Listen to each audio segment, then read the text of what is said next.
Okay? Open your Bibles to Exodus chapter 20.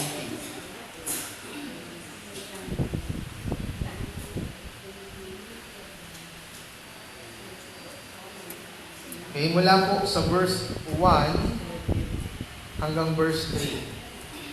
Kagaya ng naipangako ko sa inyo last week. Last week po kasi we have gone to the introduction of the Ten Commandments. Binuksan ko yung serye natin sa pagsisimula sa pagtalakay sa Ten Commandments. Ngayon po ay sisimulan natin dun sa first command. Okay? So, buksan niyo yung Bible niyo, Exodus 20 mula verse 1 hanggang 3. And God spoke all these words, saying, I am the Lord your God, who brought you out from the land of Egypt, out of the house of slavery. You shall have no other gods before me. Tayo po ay manalangin. Father God, we thank you for the chance again to have our fellowship in this place, and we are so much glad to celebrate your goodness, Lord God, in interpreting and in enjoying the message this morning. I pray, Lord God, na tulungan niyo po kami na maging madali ito, na maunawaan ng bawat isa. Tulungan niyo po kami na hindi po maging mahirap sa amin ang pag-unawa. Pagkos magsilbing payak ito, Panginoon, at magamit namin ng tama. Help us to be broadened, Lord God, yung aming mga kaisipan. Ngayon din, Lord, ang iyong lingkod ay kahabagan mo na ma-deliver po ang mensaheng ito na naaayon sa kalooban mo. Dalayan ko rin, Panginoon, na masabi ang dapat masabi, Panginoon, at mailahad ang dapat mailahad sa pamamagitan ng mensaheng ito. Thank you, Father God. Sa iyo po lahat ng mapunit pasasalamat sa pangalan ni Jesus. Amen. Okay. Itong ating tatalakayin ay napaka-importante. Sabi ko nga sa inyo, marami sa atin nagsasabing Christian, yet, kung tatanungin ko kayo, kung kabisado niyo yung Ten Commandments, which is the very basic, marami ang papalya o marami ang hindi makakatama o makaka-perfect. Okay? So, ngayon, ang gagawin natin, babalikan natin siya.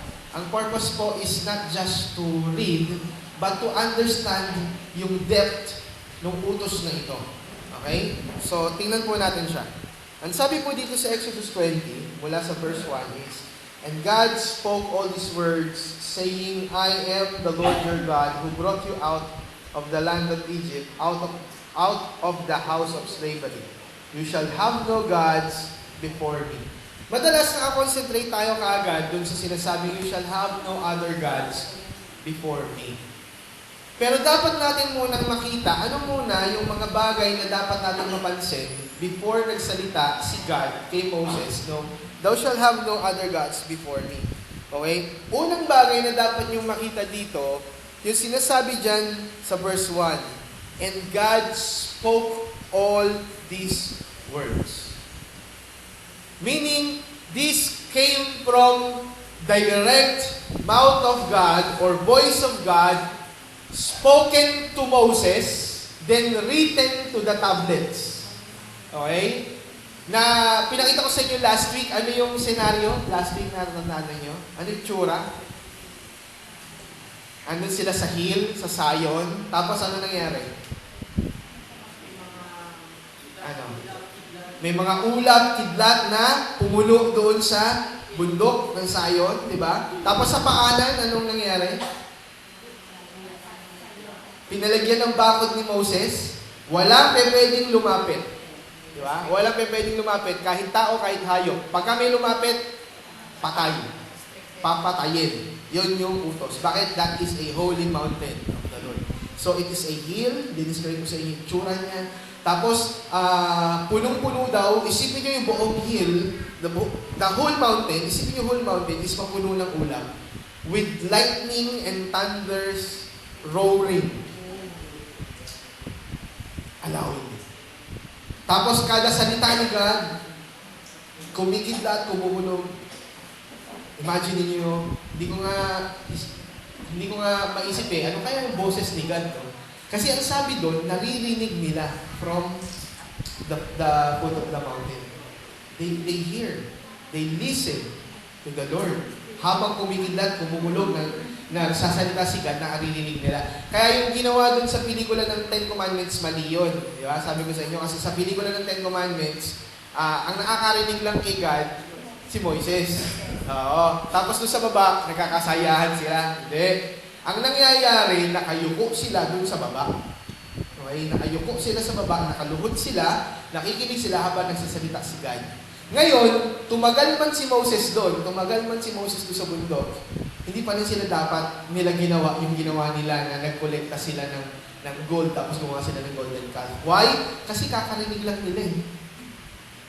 God spoke to them. They listened to Him. Narinig nila. Ano ibig sabihin? Ibig sabihin, they really have a stubborn heart. Kasi kahit na narinig na nila, yung Diyos na yun, in-attribute pa rin nila yung Diyos na yun sa ibang bagay. Okay? Isipin nyo, naririnig nila, thou shalt not have any other God. Thou shalt not make any idols. Di ba?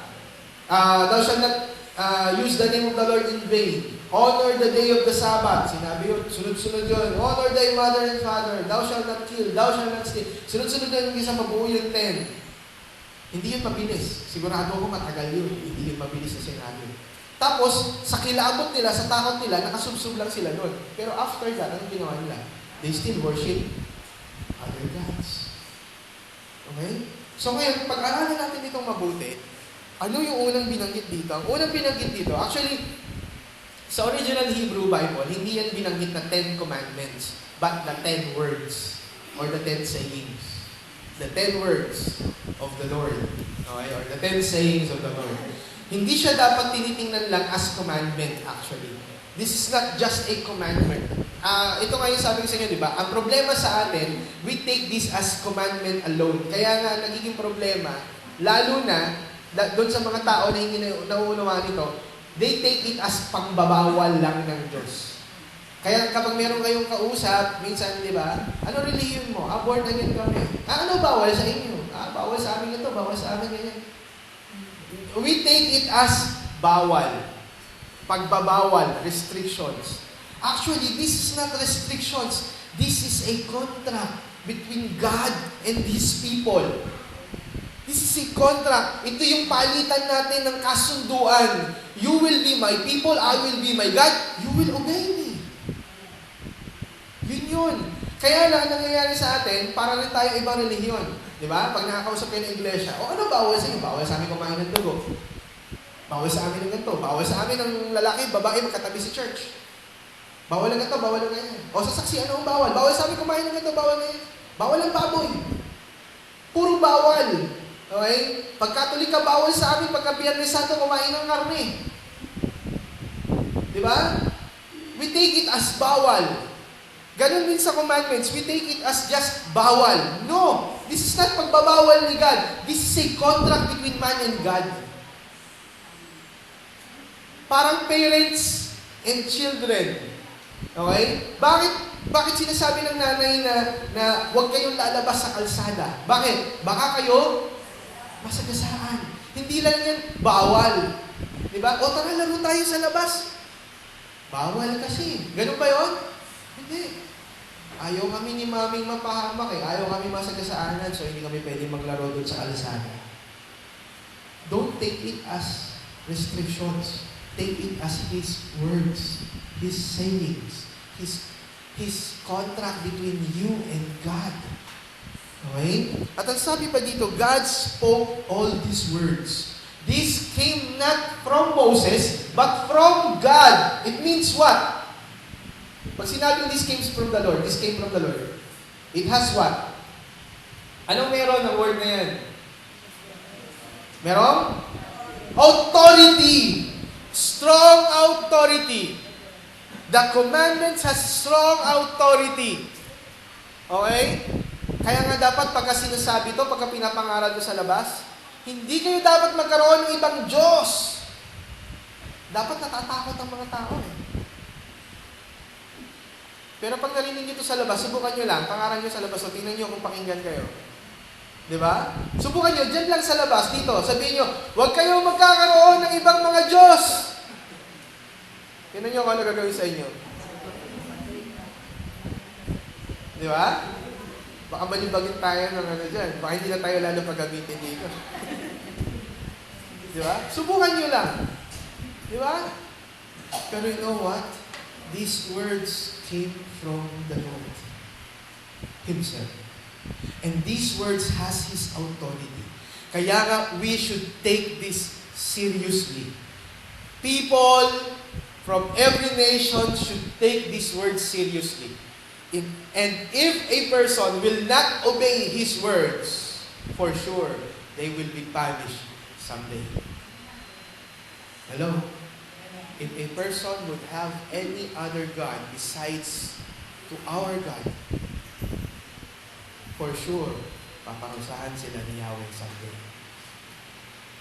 Because these words came not from anybody, but came from the word of the Lord Himself. Okay? Pangalawang bagay na dapat natin makita, hindi lang ito mayroong authority dahil galing kay Yahweh, but Yahweh showed him or them what He did, why they should obey Him. Pinakita ni Yahweh yung kanyang ginawa sa kanila at sinabi sa kanila, ipinaalala sa kanila muli, bakit niyo ako dapat sundin? Why? Ito ang sabi niya, I am the Lord your God. Bakit niyo ako dapat sundin? Dahil ako ang Diyos niyo. Isipin ninyo, if the Israelites were been in Egypt for a long time, siguro mahina na ang 80 years na nagstay ang Israelites sa Egypt. Imagine yourselves, halimbawa lang, si Mikmik saka si Jikjik, na taga dito, laki sa Maynila, tapos bigla kayong titira sa Timog Cotabato. Okay. Halimbawa, titira kayo doon sa Timog Cotabato for 20 years. Ano kaya ang mangyayari sa inyo? Ha? Mangingitim. Ano pa? Magiging abusay-ab. Ha? Ma-adapt niyo yung culture nila. Masasarapan na kayo sa pagkain doon. Di ba? Tapos, magiging gano'n na rin kayong magsalita. Magiging gano'n na rin kayong manamit. Yung kanilang mga beliefs, sa ayaw nyo man, ma-adapt nyo rin. Right? Ang Israel, yun yung nangyari sa kanila. Starting when Joseph adopted his family going to Egypt, simula nun, doon na sila tumira. Kung naalala niyo yung storya ni Joseph nung nagpakilala na siya sa kanyang mga kapatid, pinasundo niya yung kanyang ama at yung kanyang mga kamag-anak doon sa kanilang bayan, sa Canaan, tapos pumunta na sila sa Egypt. Okay? Ano sinakyan nila? Egypt.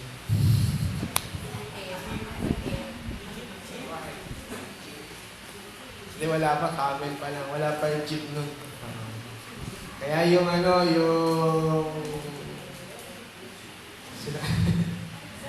Egypt. Sa Makati, may Egypt na yan. Ano yung Egypt? Sa Makati, uso yung Egypt. Bawal lang mausok doon eh. Yung electronic jeepney. Uso yun doon. 8 pesos lang din, ikot ka na sa buong Makati. Okay. So, ang sabi niya, I am the Lord your God. Isipin ninyo, if the Israelites have stayed in the land of Egypt, siguro minimum of 80 years. Sabihin na natin 80 years. Kasi dumating na yung namatay na sila Joseph, sabi gano'n. Tapos nagkaroon na ng kings, nagkaroon ng mga bagong Pharaoh. Tapos meron ng bagong Pharaoh na hindi na alam yung nangyari between the Israelites and the Egyptians. Wala nang utang na loob itong hari na ito kay Joseph. Wala na siyang pakialam. So, ano ginawa niya? Inalipin niya ngayon yung mga Israelites. Pero imagine, that these Israelites have stayed in the land of Egypt for so long, ano mangyayari sa kanila? Sigurado, ang pagkain nila, may enjoy na nila yung pagkain ng Egypt. Diba? Yung kulay nila, kulay Egypt na rin. Diba? Yung kanilang culture Egypt na rin. Yung kanilang pananamit Egypt na rin sila. Ganun na itsura nila. Diba? Tapos, some ways, yung kanilang mga beliefs, siyempre, mga alipin na sila. So, yung kanilang mga masters, isipin niyo, sino yung kanilang mga masters, ganun ka yaman, tapos alipin lang sila. So, sino yung susundin? Diba? Sino yung masusunod? Yung amo. Kung yung amo, maganda yung kinalalagyan sa buhay, tapos alipin sila, in some ways, ma-influensyahan yung kanilang pananampalataya. Nagigets niyo ako? Diba? Parang yung karamihan sa inyo, sino sa inyo yung mga may subordinates sa office? Diba? Pagka may subordinates kayo, na-influensyahan nyo sila, diba? Diba? Parang pwersado yun eh. Diba? Boss ka natural. So pag sinabi mo, oy tara, sama ka sa akin, attend tayo dito. Attend yun. Bakit? Boss ka So itong mga Israelites, in some ways, yung kanilang mga pinaglilingkuran, may influence them. Kaya may karapatan si Yahweh nung sinabi niya, I am the Lord your God. Intindihin niyo yung context nila. Intindihin niyo yung situation nila. That they are being influenced with so many gods. At bago sila umalis ng Egypt, kung natatandaan ninyo, nagpakita ng ilang salot? 12? 12, plagues? Ilan? 10 lang?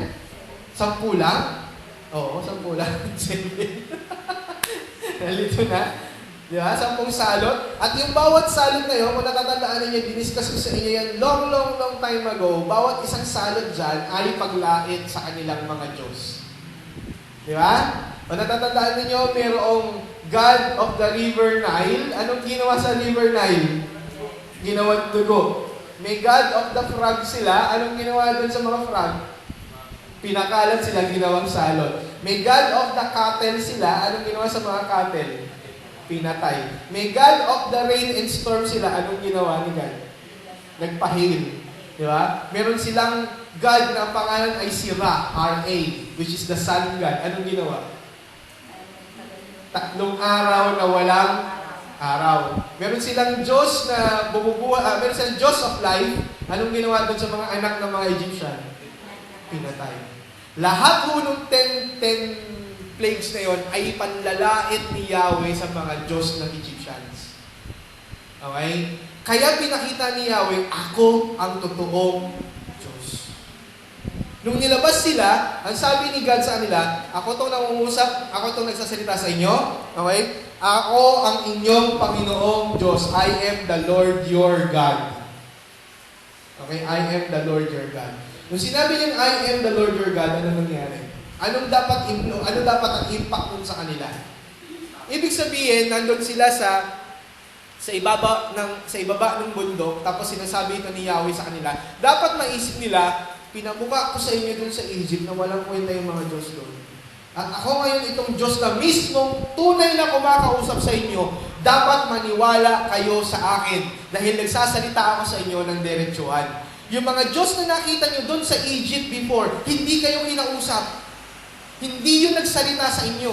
Hindi kayo tinugunon. Here I am, the real God speaking to you in front of you with this mountain full of lightning, thunder, and clouds. So kung kayo yung nandoon at right that moment, halo-halong pitagan, takot, di ba? Pitagan means reverence, di ba? Takot, kasi baka mamaya kung ano gawin sa'yo, naku po, ito pala yung totoong Diyos. Ang tagal-tagal ko na nabuhay, ngayon wala nakakita ng totoong Diyos. Isang kidlat lang nito sa akin, patay ako. At yun yung nangyayari ng time nila. It's a big event sa buhay ng mga Israelites. Kung tutuusin, napakaswerte nitong mga Israelites na nakakita ng first 10 commandments. 2 beses binigay po yung 10 commandments. Alam niyo ba yan? 2 beses. Una ito, yung kay Moses. Kaya lang, ibabalibag niya ito kasi pagbaba niya ng bundok, makikita niya na yung mga takot na takot nung una, nung kumikidlat-kidlat, nagsasayawan na pagkatapos, nagpa-party-party na. Party! Di ba? Pagbaba niya, celebration! Di ba? Ganon-ganon sila. Nagdi-disco-disco na sila, kasama na yung golden calf. Samantala nung una, takot na takot sila. Baka parusahan sila ni Yahweh. Tigas ng ulo, di ba? Ganun din tayo eh. Minsan nga, pagkagaling nyo ka lang sa church, paglabas nyo sa church, kasalanan agad. Di ba? Wala naman tayong pinagkaiba eh. Minsan ganun din tayo eh. Kaya kailangan natin ng grace ni God talaga. Because wala tayong pinagkaiba sa mga Israelites. Di ba? Minsan nga, nasa loob pa tayo ng church, iniisip nyo kaagad, sin. Di ba?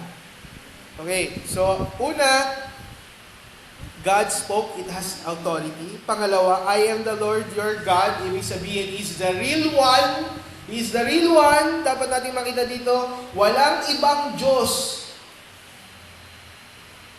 Yung kaisahan niya. Ito yung gusto ipakita dito. Ito pa yung mabigat yung pangatlo. Who brought you out of the land of Egypt, out of the house of slavery. Ibig sabihin, ako yung Diyos na nagpalaya sa inyo. So, sundin niyo ako kasi pinalaya ko kayo. Sundin niyo ako una dahil may authority. Sundin niyo ako kasi wala nang iba. Sundin niyo ako kasi pinalaya ko kayo. Yun yung dapat natin makita dyan sa first two passages, sa first two verses na nandyan sa Exodus 20. Bakit nila dapat sundin itong 10 utos? Kasi He has His authority. Siya ang may likha ng langit at lupa. Wala lang sila pwedeng gawin. Wala silang choice. Diba? Parang sinasabi ni Yahweh, sundin niyo ako. Wala kayong choice. Diba? Pangalawa, sundin niyo ako kasi ako lang. Okay? Sundin niyo ako kasi ako ang Diyos ninyo. Hindi yung Diyos nila. Ako yung Diyos nyo. I am your God. Ngayon, kung iba yung Diyos nyo, huwag nyo ako sundin. Kaso ako yung Diyos nyo eh. Ako nga nagdala sa inyo sa Egypt eh, para hindi kayo mamatay kasi magkakaroon ng matinding tagutom. At part ng aking plan na ilagay kayo sa Egypt, it is God's plan for them to be in Egypt. Why? Because I am God. I know what will happen. I know kung anong makakabuti sa inyo. Kaya yung pagkakaalipin ng mga Israelites sa Egypt, it is part of God's plan. Parte yun ng sovereign plan ni God sa kanila. Parte yun ng kahusayan, ng engineering, ingenuity ni God. Kung paano niya pinano bawat bagay, okay?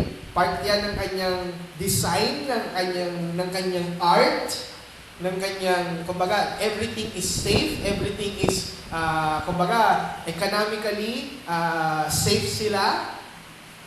Lahat ng bagay is for their good. It's part of His ingenuity, His architecture, His scientific mind ni God. His sovereignty. Ganon kahusay si God na inilagay sila ni God sa Egypt. Pero pinamumukas sa kanila ni God, I am your God. It's not the God of the Egyptians.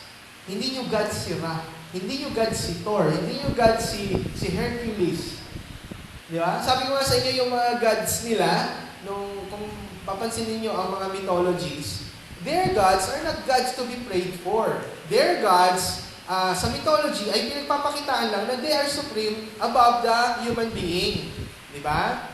Kaya nga kung pag-aaralan ninyo ang Roman sa ang Greek mythology, pinapakita lang dyan kung gaano lang sila kahusay. Hindi pinapakita ng mga mythology books na ang mga tao ay nagpe-pray sa kanila. No? No, hindi ganun. Humahanga sa kanila. And these men worship them out of their own, pero hindi nag-uutos yung mga God na yun to worshipin sila. May mga kings na nag-uutos na worshipin sila. Okay? Mga kings. Pero these mythological deities, hindi ganun yung intention. Parang alamat natin, sa panahon natin, yung sa ating culture, sa mga Pilipino, alamat. Kaya nga ang alamat sa English ay myths. Di ba? Mythologies. Greek mythologies are Greek alamats. Okay? Kaya nga sa mga Pilipino, we have alamat. Sinasamba nyo ba si Malakas at si Maganda? Hindi di ba? Yung alamat ng Pinya, di ba? Sinasamba nyo? Hindi Kasi mythologies yan ay mga haka-haka. Okay? But, sinabi ni Yahweh, I am the Lord your God. At pangatlo, I brought you out from Egypt, out from the house of slavery. So the three things that they should learn first, before God would give them His commands. And what are these commands? Ito po yung first command. Ang sabi ng verse 3, you shall have no other gods before me. Bakit na sinabing other gods? Is there other gods? Tingin nyo, bakit sinabi yan niya? Is there other gods? Akala ko ba siya lang? Is there other gods? Bakit kailangan banggitin ni Yahweh na you shall not have any other gods before? By the way, pansinin ninyo yung Exodus 20. Anong ginamit? Meron pa may King James dyan? Anong ginamit na words? Verse 3. Do you know what is the difference between thou and you?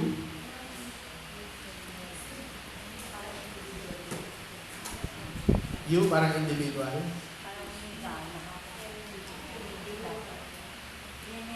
Ano po ang you na singular? Singular na you. First person singular. Pronoun. Hindi, yung second person pala. Second person singular. You. Di ba? First person I, second person you. Third person he. Tama? Okay, he or she. Pero second person, you. Second person plural.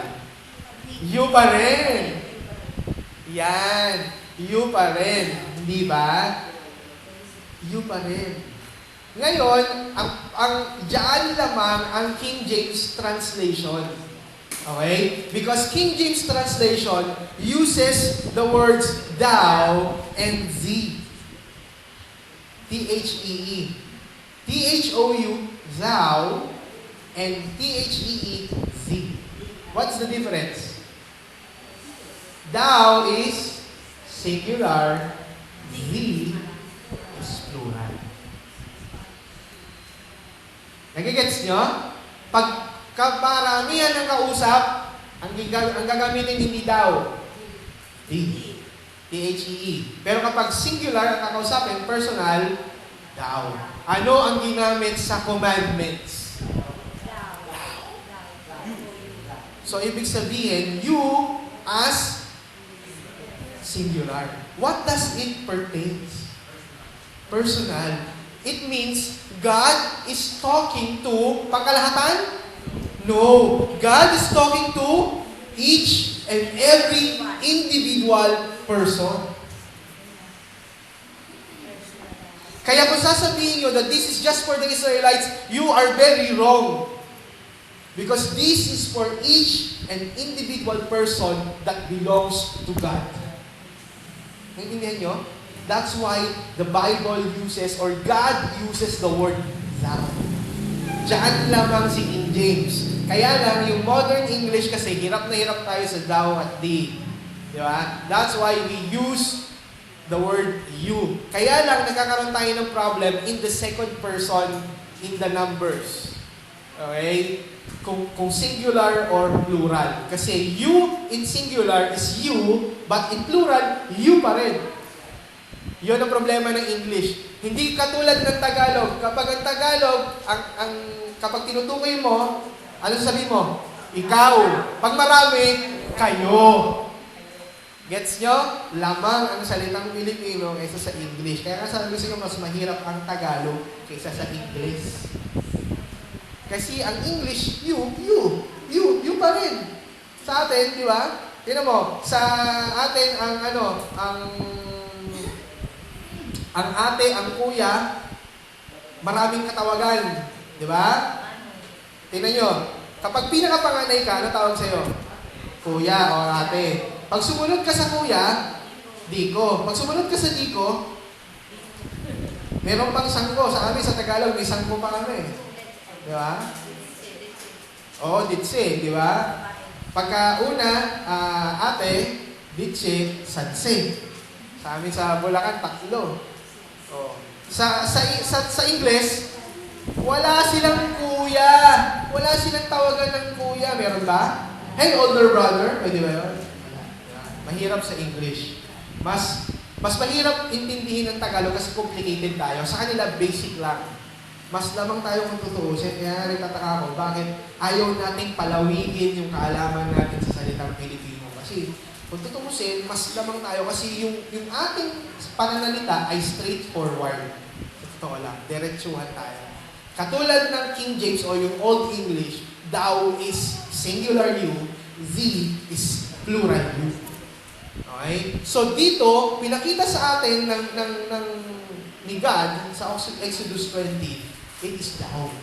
God speaking directly, personally, individually to each person. Thou shalt not have any other God before me.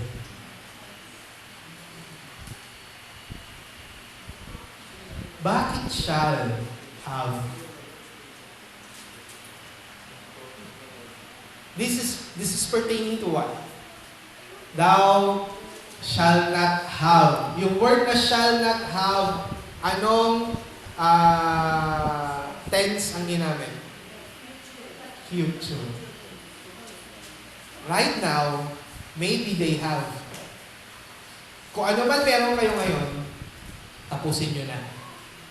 Pero in the future, you shall not have any other God anymore. If you go out from Egypt na meron kayong mga bitbit na iba't ibang Diyos, ngayon, simula ngayon, bitawan nyo na. You shall not have.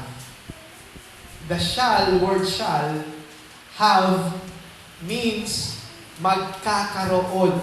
Huwag na kayong magkakaroon pa. Huwag na kayong magkakaroon. Ibig sabihin, kung meron na kayo ngayon, tapusin nyo na, iwanan nyo na, iwaksin nyo na. Hindi ibig sabihin na nung lumabas ang mga Egyptian, ang mga Israelites sa Egypt, ay si Yahweh kagad ang Diyos nila. No? Nagpapakilala nga si Yahweh sa kanila. I am your God, hindi sila. So it is possible, if you would understand the context, possible na itong mga Israelites na ito, sinave sila ni God, even though they have their other gods. Nakikita niyo ba yung relevance niyan sa salvation natin? That God saved them even they are sinners. And God is just changing them day by day. Hindi sila sinave ni God because they have Yahweh as their God. No. At hindi rin sila ang nagpakilala o humanap kay Yahweh. But Yahweh is the one who saved them. Nakikita niyo ba yung ano nito? Yung resemblance niyan sa salvation na ginawa ni God sa atin? Yung resemblance nito sa gospel, sa present gospel natin? It is not the Israelites who seek God. Sino nag-seek? Sino humanap? Sino ang gumawa ng first move? Si God. Even in our salvation, it's not us, si God. Nung sinave sila, kilala na ba nila si Yahweh? Hindi. Ngayon pala nagpapakilala si God sa kanila. Gaya rin natin, when we were saved, sinners tayo at unti-unti nyo pala nakikilala si Yahweh. Kaya hindi nyo pwede sabihin, kaya ako ligtas kasi tinanggap ko si Yahweh. Tinanggap ko si Jesus bilang Panginoon tagapagligtas. No. It's not you. It's Him who made the move. Then He's now showing you day by day kung ano siya. Kasi minahal ka niya, He wants you to be saved. Yun yung ginawa niya sa Israelites. Okay? You shall not have any Other gods. Bakit other gods? Tanong ko sa inyo kanina. Because they have other gods. Meron niyo akong pinanood sa National Geographic one time. Kasi ang Egypt ay napakayaman sa excavation field. Napakayaman. Okay? Meron silang gustong balikan yung panahon ng Egypt. Ang title, Discovery pala. Ang title ng isang pinanood ko na documentary ng Discovery is Who Was Moses? Okay, Who Was Moses? So inalam nila yung mga lugar kung saan nag-travel itong yung mga Israelites. Tapos meron silang mga natagpuan doon sa mga pathways. Okay, sa mga pathways. May mga maliliit na parang mga amulets. What is amulets? Mga kwintas, mga anting-anting. Na kinuha nila yung carbon dating na mag-date na possible na panahon nila Moses. So sabi ng archaeologists, ang tanong niya, bakit may dalang ganito ang mga Israelites? If they are Jewish, why do they have these kinds of amulets? Ang sabi ng mga archaeologists, baka raw mamaya hindi naman daw talaga totoong talaga nagsalita si Yahweh or totoo si Moses, baka naman mga nomads sila, mga manlalakbay, tapos nabuo lang yung kwento, along the way, gano'n.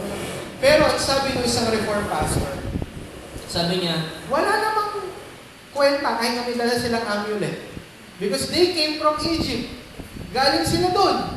So probably, malamang may dala-dala silang ganyan. Why? Because they came from their previous beliefs, just like all of us here. From our previous beliefs, may mga dala-dala tayong mga previous beliefs before. At unti-unti lang tayong binabago ni God as the day goes by in our learnings. Tama po ba? So yung other gods, meron talaga sila. Ang tanong lang, Pastor, bakit ginamit mismo ni Yahweh? Does Yahweh recognizes other gods? No. He's not recognizing other gods na may other gods. Pinapakita lang dito na mayroong sinasambang iba yung mga tao. At sa ayaw niyo man o sa hindi, these other gods, though they are not true, they are powerful. Though they are not true, they are powerful. Paano yun? Paano yun? Alam natin na hindi totoong nagbibigay ng anak yung birhen ng uban, yung santo ng ubando, right? Pero bakit ang daming sumusunod? See? It doesn't mean that simbahan ng ubando should give them miracle. Hindi kailangan gawa ng miracle nun. Magtayo ka dyan, may sasamba dyan.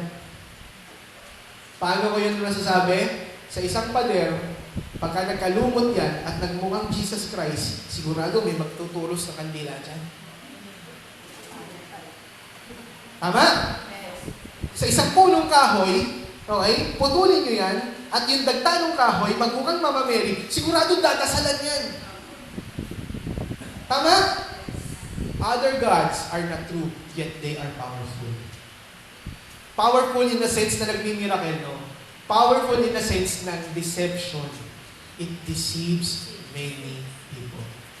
Kaya nyo nga silang hamunin Di ba? Yung kabila dyan, hamunin nyo nga. Sige nga, sabihin nyo, kung totoo Diyos yung nandyan, pababain nyo nga yan. Kaya nyo yun Kaya natin silang hamunin Pero ang tanong, maniniwala ba sila sa atin kahit mapatunayan natin na hindi totoo yung Diyos nila? Hindi. Because even those gods with small g are not true, they are powerful enough to convince them. Di ba? Kahit sabi-sabi lang Kahit sabi-sabi lang, ay, mamamanata ako. Tingnan nyo, tuwing January, di ba? Ini-interview, ang dami ng na-aksidente, namamatay, napipilayan, nasusugatan doon sa Quiapo. Tinatanong sila, bakit kayo lang dito? Hindi mo kayo natatakot? Hindi po kasi panata ko na po ito Di ba? Kahapon sa Pampanga, itong mga estudyante kong makukulit. Pastor, sama kayo sa akin. Ano saan? Mamapalaw tayo. Uso pala doon Yung mga nagpapasa tapos pinapalo. Makapalo lang. Makukulit kasi. Sila si Talidya, namit yung mga yun. Makukulit yung mga yun eh. Mamalo tayo. Makukulit eh. Nga naman eh, hindi naman kayo naniniwala eh, pero gusto nila yan eh, bigay natin yung hilig. Libre tadya ka, makakatadya ka lang, hindi ka aawayin eh. Di ba? Yung mga nagpapasa, yung mga nagpipinitensya doon, may mga gumagapang pa eh. Nagpapapalo eh. Nagpapagulpi nang walang ganti-ganti. Panahon na yun, makakagulpi ka na. Di ba? Panata nila yun eh. Even though nasasaktan sila, it is still powerful. They will still obey. That is how those false gods is powerful enough.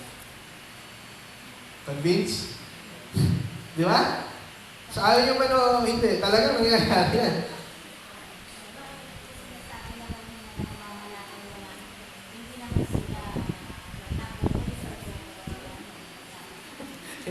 Antayin lang ko nila yun. Hindi lang sila na-tsempuhan. Okay. Kasi natatawa ko dun sa Kutod, sa Pampanga din. Di ba yung nagpapapako? Alam niyo yung ginagawa doon sa pako bago ipako? Ini-sterilize. Tawa ko ng tawa. Magpapapako pero yung pako naka-sterilize. Di ba? Kung di ba naman mga ewan yun, naka-sterilize yung pako? Bakit ganon? Saka bakit ba't ganun lang? Yung pakong ginamit kay Jesus hindi sa palad eh. Dito yun eh, sa pulso yun eh. Kasi pagkapalad, mapipilas yan eh. Dito yun dito. So hindi ka pwede gumamit ng pakong ginagamit sa bahay na bitres lang. Hindi pwede bitres lang, dapat di sa is. Actually, yun ang sabi ng mga commentaries, it's by 6 yung ginamit na yung pinakita sa Passion of the Christ, tama yun. Yung pakong ginamit, ganun. Tapos sa pulso. Bakit hindi nyo dun gawin? Total, gusto nyo gawin eh. Totohanin na natin. Diba? Totohanin na natin. Ba't ganun, diba? So, even though it is not true, these other gods are so powerful enough, okay, para maniwala silang ganon. So, isa pang bagay na gusto kong makita ninyo, yung sinabi dyan na before me. Meron ba? Thou shalt have no other gods before me. Ano ba ibig sabihin? May nauna sa kanya? Ano ibig sabihin ng before me? Other than me? Are you sure? Sige ba? Ano ba ibig sabihin ng before me? Nauna sa akin? Other than me? You should understand this. Malaking impact niyang word na before me. This word before me means before or in front of my face. Sa harap ko. Sa Tagalog, yung ibang version ginamit, huwag kayong magkakaroon ng ibang Diyos sa harap. So, ibig sabihin, if you want to face God, you shall have no other God. Ngayon, kung gusto nyo magkaroon ng ibang Diyos, umalis kayo dito. Huwag ako ang Diyos nyo. Huwag nyo akong ibilang sa ibang mga Diyos nyo lang. Dahil pag nagkaroon kayo ng ibang Diyos, ipinamumukha nyo yun sa harapan ko, it means ano yun? Binabastos nyo ako. So, having other gods means binabastos nyo si God. Ganon kabigat yung meaning niya. Thou shalt not have any other God before my face or in front of my face. Harap-harapan may Diyos-Diyosan ka. Harap-harapan may iba kang Diyos. Okay? Ngayon, Pastor, wala naman kaming Diyos-Diyosan sa bahay. Wala na kaming, mga rebulto. Paano na ngayon yan? So, ibig sabihin, ligtas na kami? No. There are still other gods na hindi nyo napapansin.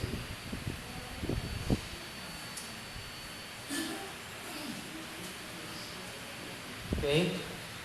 Meron kayong ibang Diyos na hindi nyo napapansin. Meron ako ibibigay na dalawang test of idolatry. Itong mga test na ito ay subukin ninyo kung ito yung mga bagay na nangyayari sa buhay ninyo, then you will know that you have an idol. An idol is not always a carved image. Kaya nga, ito rin ang dahilan kung bakit pinaghiwalay ni God, yung thou shall not have any other gods, saka yung you shall not make an idol. Okay? Pag any other God, it means possible na wala kang physical na idol. Okay? Na ginawang image. But you have another God that is unseen. You have an unseen or unrealized God. Yung hindi nyo napapansin, Diyos nyo pala. Okay? Ito yung first test natin na gagawin. Number 1 is yung the test of love. Ano yung bagay na pinakamamahal mo ng sobra-sobra, lubos-lubos? Na tipong kapag yan ang nawala, guguho yung mundo mo. Yung tipong pag nawala yan, ay aakyat ka sa billboard at tatalon ka. Yung tipong mas masaya pa sa'yo ang uminom ng laso. Is there? Pwedeng trabaho. Hindi ka pwedeng mabuhay ng walang trabaho. Hindi ka pwedeng mabuhay ng walang love life, yaman. These are not seen idols or nakikitang mga idols, but they are unrealized gods in our lives. Hindi ko parang hindi ko mayang mabuhay pag nawala siya. Diba? Parang kakanta ka, kung mawawala ka, di ko makakaya. Parang gano'n na yung kakantahin mo. Aanin pa yung buhay kong mag-iisa. Di ba? Next. That's the first test. The second test is the test of trust. Ano yung bagay na pinagkakatiwalaan mo ng lubos-lubos? Na parang sa tingin mo, kapag yan ay meron ka, okay ka na. Kanina, hindi mo kayang mawala. Ito naman, pag yan meron ka, kompleto ka na. Di ba? Ay, pastor, pag nagkaroon ako ng iPhone 6, kompleto na buhay ko. Di ba? Pag nagkaroon po ako ng ganito, kompleto na po ang buhay ko. Diba? Pagka nagkaroon ako ng sasakyan na na RAV4. Pag nagka-RAV4 ako, okay na, kompleto na buhay ko. Or pag nagkaasawa ako, kompleto na buhay ko. Or, kapag yung aking anak ay na-secure ko na yung kanyang education, pwede na ho akong mamatay. Pagka okay na yung aming pensyon, kompleto na ang buhay ko. Pag-re-repair na lang po. Ito yung ilang mga bagay, ite-test nyo yung mga bagay sa buhay nyo. If yung isang bagay ba ay hindi mo kayang mawala, o ang isang bagay ba ay siyang magsasabing, okay ka na, kompleto ka na. Bakit? Kasi walang ibang pupuno doon, kundi si God. Okay? Huwag natin gayahin yung isang storya sa scriptures na nung una ay okay siya, but hindi niya napansin lately na ibigay niya yung kanyang trust sa ibang bagay. Alam niyo kung sino yun? There is a king that is mighty and powerful and no other king has been so magnificent as he is. Sino yun? Si King Solomon. When King Solomon was reigned king, the Lord spoke to him in a dream. Tinanong siya, anong gusto mong gawin ko sa'yo? Gusto mo bang payamanin kita? Gusto mo bang lupihin ko ang mga kaaway mo? Anong sabi ni King Solomon? Hindi niyo po ako ng wisdom. Gusto ko pong mamahalaan sila ng tama. Nalugod ang Panginoon sa kanya, binigay siya ng wisdom. Pero hindi niya inaral ang scriptures. Sinabi sa Deuteronomy na hindi siya dapat mag-trust sa horses. Hindi siya dapat mag-trust sa sundaluhan o sa soldiers. Hindi siya dapat magkaroon ng iba't ibang mga babae or marry other lahi, race. Okay? Sabi sa kanya, huwag siyang mag-trust sa mga ganong bagay. Pero later on, ano nangyari sa kanya? He buy lots of horses. Nagkaroon siya ng maraming sundaluhan. Itinayo niya yung iba't ibang mga buildings at structures na pinagawa niya.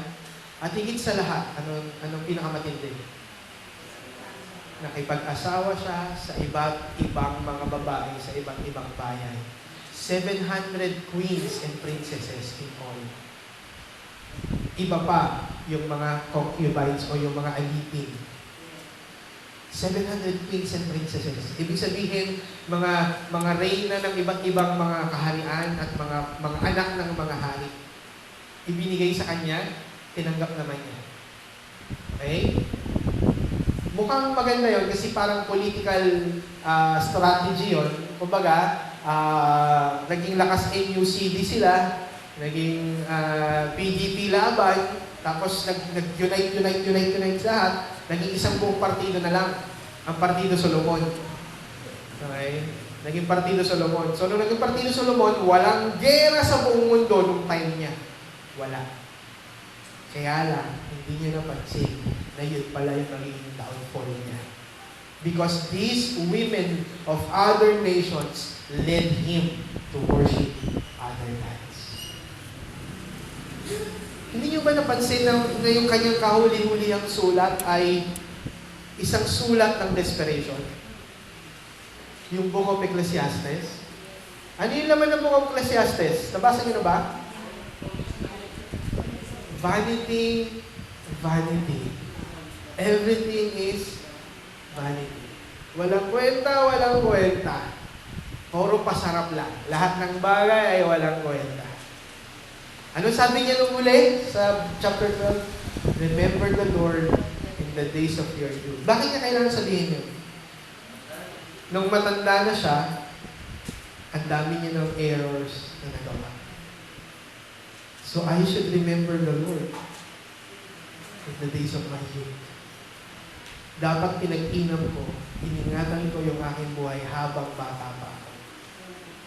Kaya yung kanyang pangangaral, kaya yung mangangaral, yung Ecclesiastes, is a lesson for us not to trust any other gods. Umuwi si Solomon sa kanyang buhay, okay, worshiping other gods. I don't know if he's saved or not. I don't know. Hindi ko alam. If you would ask me, Pastor, nasa langit ba si Solomon? I don't know. Why? Because sa kanyang realization, alam niya na ang dami niyang maling nagawa. Sabi niya, what is wisdom? Walang kwenta ng wisdom. Kasi naranasan niya eh. Pero still, he failed. Why? He worship other gods.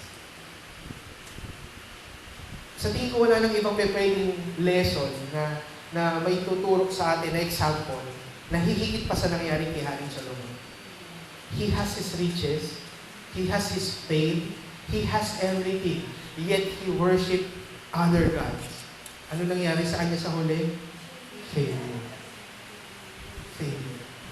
So gusto kong iwanan sa inyo this morning, mga kapatid. Thou shall not have any other God before the face of the Lord. You, okay, you yourself, you personally, ang kinakausap kita, shall not have, ibig sabihin kung meron man kayo before, test it through the test of love and the test of trust. Yung mga bagay na hindi nyo kayang mawala, at yung mga bagay na sa tingin ninyo, pag meron kayo, ay kukompleto ng buhay nyo. I-test ninyo yun. Kung meron kayo na ngayon, give it up now. Because you shall not have. Pagkatapos ito, wag na. Any other gods? Yes, it is true. Any other gods? Meron talaga. And sad to say, these other gods, though they are not true, they are powerful. Hindi nyo yan dapat maliitin. Powerful yung mga Diyos-Diyos na yan. Huwag niyo sabihin na, hindi ako matutokso dyan. Babae, hindi ako matutokso dyan. Malakas ako eh. Sa lalaki pa. Lalaki pa na yun. Di ba? Di ba? Okay pa lang. Pera, kaya mo yan. Di ba? Hindi ako matutok siya ng pera. Huwag niyo sabihin yun. Huwag natin sabihin yun. These unseen idols, o yung mga hindi natin nakikitang idols are very, very powerful. Very, very powerful. Okay. At nakakatakot yan once you are captured by these gods, small gods. When God say, before me, it means in my face. It means, if we have other gods, binabastos natin ng harapan ng Diyos. Okay? At sigurado ako, any person that will have any other God, sigurado ako hindi palalampasin ng Panginoon. Diba? Hindi niya palalampasin. Hindi ka pwede palampasin ng Panginoon pagka siya binabastos mo ng harapan. For sure. So, ngayon pa lang po, let's take this command very seriously. Okay? Tayo po tayong lahat. Let's pray. Let's take this saying of the Lord or this command of the Lord serious enough. Give up all your other gods if you have. God is talking to you personally. These gods are too powerful. Don't underestimate these gods. And don't provoke God in His face. Okay? Let's pray. Lord, indeed you are the God who is good, who is wonderful, who is a great God. At hindi namin dapat minamaliit. Panginoon, dalangin ko po, natulungan niyo po kami. Na sa tulong, Panginoon, ng aming mga napag-aralan ngayong umaga, ay magkaroon kami ng realization. Do we have any other God before you? Kung meron man, Panginoon, help us to give it up. Nabitawan ng mga ito, Panginoon. Wag na kami magkaroon ng any other gods. Huwag rin namin ikaw bastusin, Panginoon, sa pamamagitan ng mga ito. And we know, Lord, na other gods, Lord God, ay too powerful. Hindi namin dapat minamaliit sapagkat ito ay hindi basta-basta. It may influence us to the point that we cannot live without these other gods. Or it could lead us to a hope that we think that it's the only hope that we have. Lord, don't let us be like that. Na mapunta sa ganong klaseng situation. Na magkaroon kami ng ibang Diyos bukod sa iyo. Help us, O God, na ikaw ang kilalaning tunay na Diyos. Wala nang iba. At dalangin ko, Panginoon, simula, Panginoon, sa araw na ito ay maging seryoso kami, Panginoon, sa pagiging Diyos mo sa aming buhay. Thank you, Father God. Other gods may mean other things, not just a statue of a person or what. We know, Lord God, that other gods may mean other things that replaces you in our lives. I pray, O God, that you would open our eyes to see if we already have other gods. With us, we have this Lord. Have mercy. Tulungan niyo po kami. Bitawan ng mga bagay na ito. Thank you, Lord God. Ikaw po ang aming Panginoon. Wala nang iba. Siya nagligtas sa amin. Walang ibang Diyos. Thank you, Lord. In Jesus' name we